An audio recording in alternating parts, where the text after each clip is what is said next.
So today we're going to be continuing our principles of graphic design. And like I said last time, we spoke about lines, we spoke about shapes, we spoke about forms, we spoke about texture, we spoke about balance. So we'll be moving into the next points, which is hierarchy. And we have contrast, we have proportion, we have alignment, we have repetitions, we have emphasis. Sorry for the typographical error. I think I wrote proportion twice. Then we have pattern, and we also have white space. Now, just to recap, the essence of knowing these graphic design principles, it's to aid you on the right elements and structure to use in your graphic design. And these are the basic foundations that you need to have before you can actually start designing any project. When starting out as a graphic designer, you don't just rush into learning how to use your software like Photoshop, CorelDRAW, and Illustrator, but you need to get grounded on the basics to enable you create designs that first and foremost solves the problem for your audience and as well look pleasing to the eye. So that's why I'm doing the best I can to make sure that we get grounded on these principles before we can actually start working on some projects. Okay, so the next principle we'll be dealing with is hierarchy. And this is one of the most important elements in your design because it helps people to see and understand better what is more important in the design. So if you can look at this illustration here, you see the difference between a good design, the hierarchy was explained, and also a bad design as well. So if you look at the good design, you see that the title was more, there was emphasis on the title. Sorry. So the title was made bigger because that's what the designer wants the audience to see first, before the heading and the subheading. But for the bad design, you could see that the placement of hierarchy was wrong. The title was smaller, the heading was medium, was like medium size, while the subheading was much bigger, and that's a no-no in hierarchy. It starts from the top to the bottom, not from the bottom to the top. So always have that in mind that whatever it is you want your audience to see first, that's what should be bigger. Then it comes to the subheading, then it comes to the body, just like that. And the size is reduced. Okay, so just let me know if you are following by raising up your hand so that I can continue. Okay, Divine says yes. Miriam, how about you?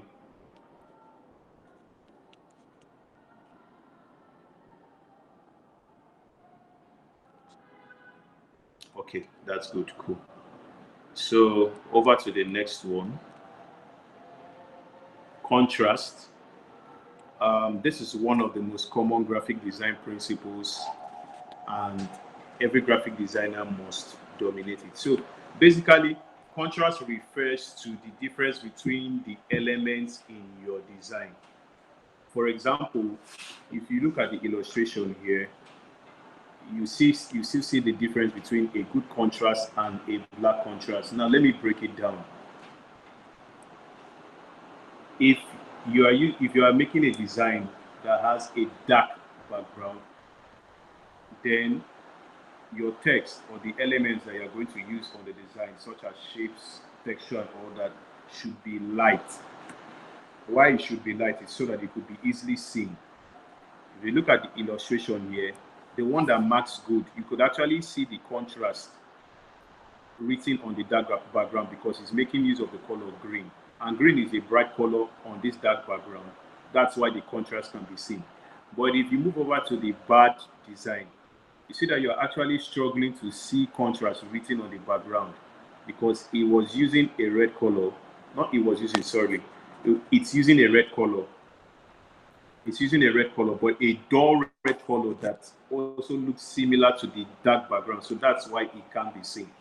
So that just basically explains what contrast is all about. So you have to make sure that in your design process or whenever you're trying to create a design, if you are using a dark background for your text, use a light color. Vice versa, if you are using a light background, then for your text, you use a darker color. If you can look at my slide here now, you look at the background of my slide is blue, then my text is white. I would have as well used a black color for my text, but it wouldn't make sense. The contrast wouldn't be nice because both blue and black in these shades are dull colors, and there won't be really emphasis on the things I'm trying to pass on to you. So that's why I had to make sure that my text was white on my blue background so that you could see those things there. Okay, I think someone just joined us. Over to the next design principle, which is proportion. Now, it says here that proportion is one of the easiest to understand, and it refers to the size of elements to one another in the design. So it says here larger elements are easy to see in the design than smaller ones, and by this principle, larger elements are more important than the smaller ones. Now, if you look at the illustration here, still comparing both a good design that has proportion and a bad design that has proportion, you could see here that the larger element is the title,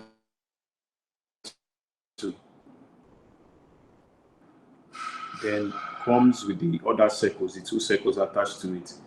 Those circles can mean any element. It could mean a smaller text, it could mean an image, whatever, but it's just an illustration to show you how proportion is explained. Then over to the bad design, you could see that the elements are bigger, but the title is small.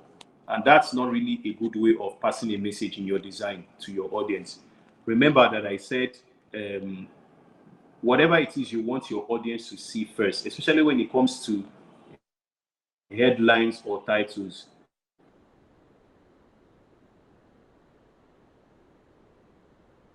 That's what should be bigger in your design before they could start seeing any other details.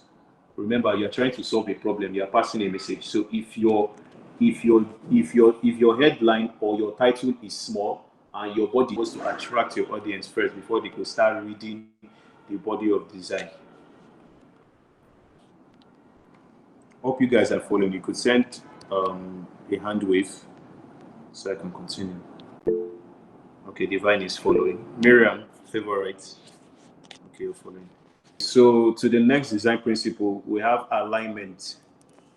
So maybe you must have seen this before, but maybe you didn't know that it was alignment that we're talking about. So yeah, for alignment is the size of elements. That's like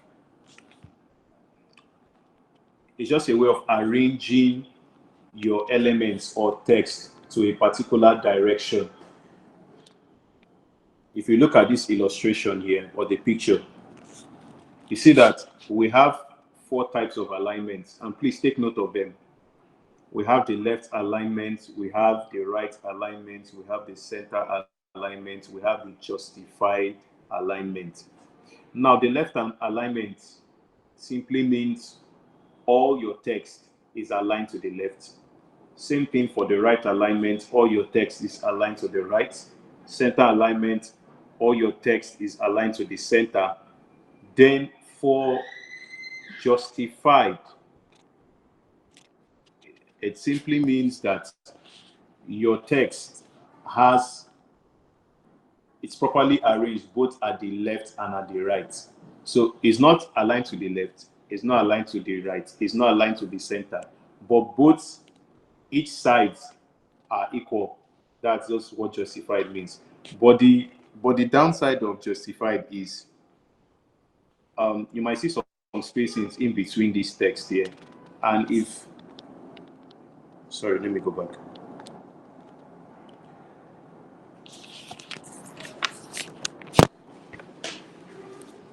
So for the justified alignment,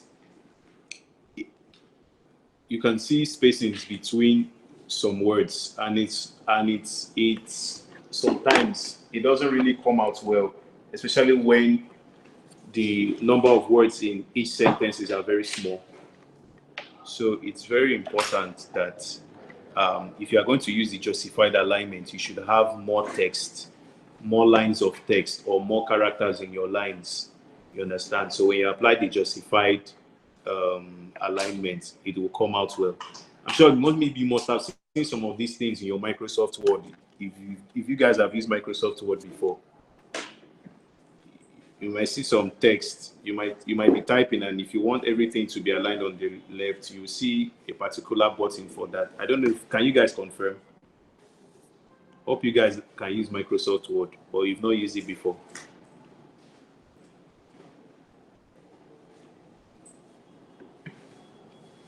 Or maybe you must have seen it in the cyber cafe or something.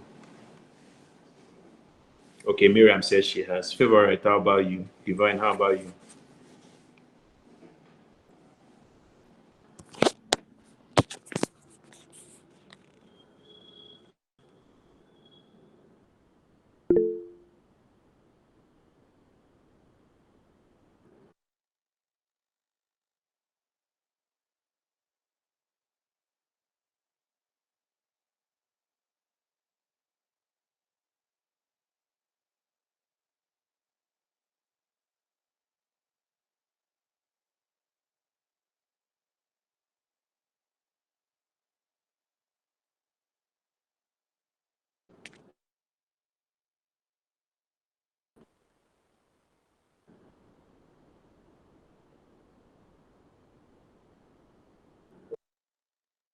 Okay, favorite said yes.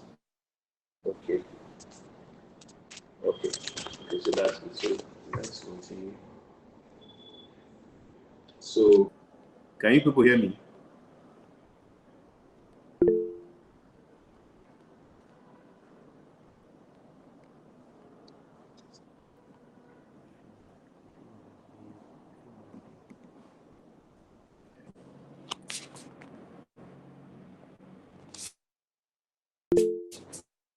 Okay, okay, okay, okay. So I just wanted to confirm. All right, so let me continue. So I was talking about repetition.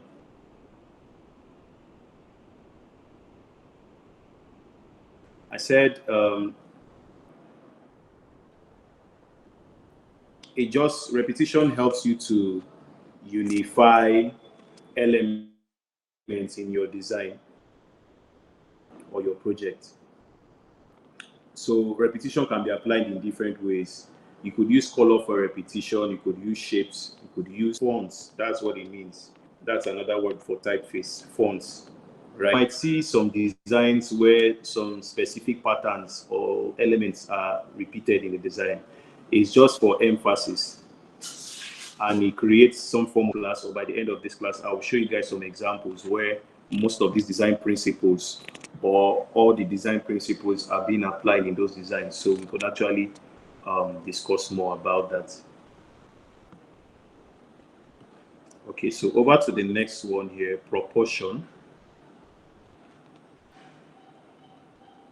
Okay, I think I've explained proportion before. Okay, emphasis. So emphasis is, oh wow, this is okay. I'm very, very sorry. I think I made some typographical errors here when I was explaining this. But emphasis, let me just explain it. And it's not on the slide.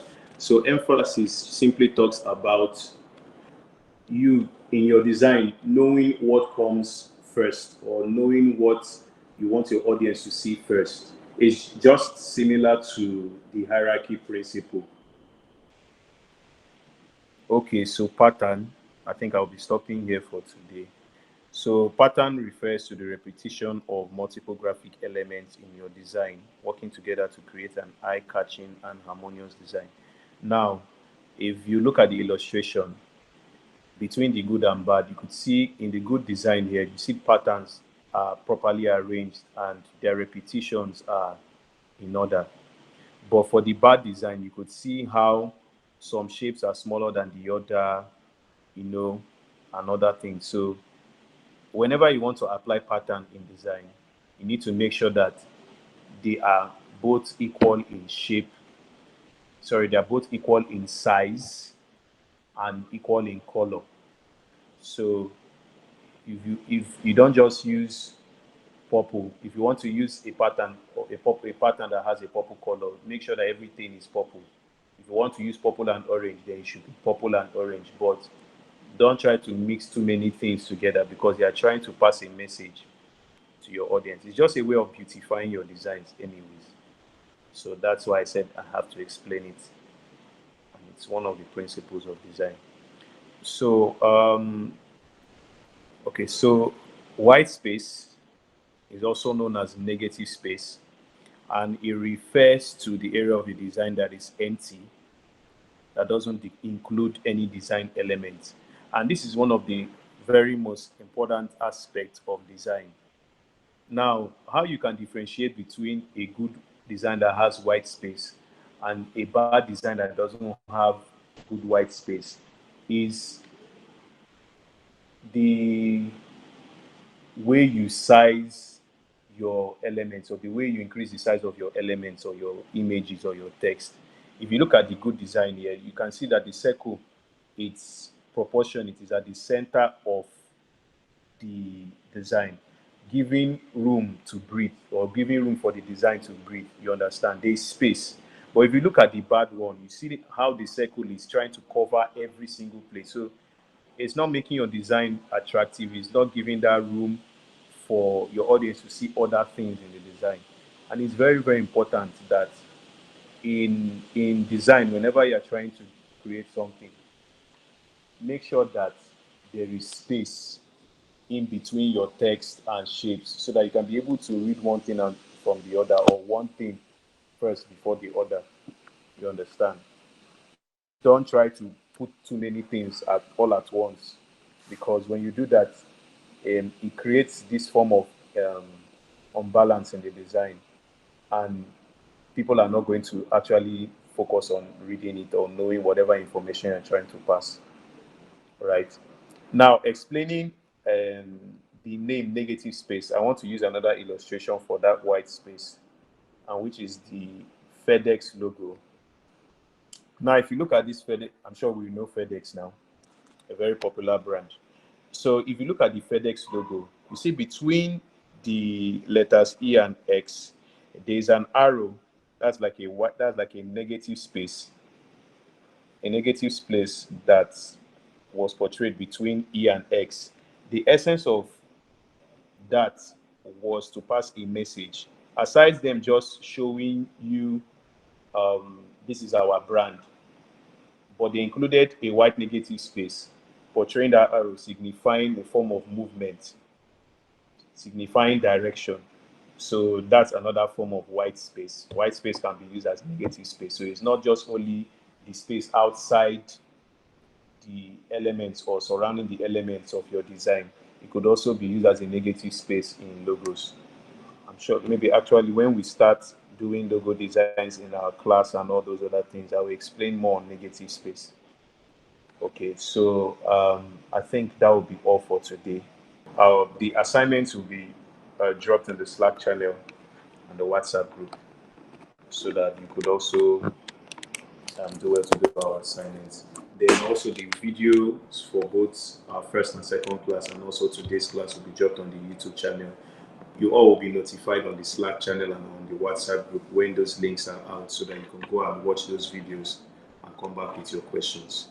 All right, thank you so much, and do have a lovely evening. Bye.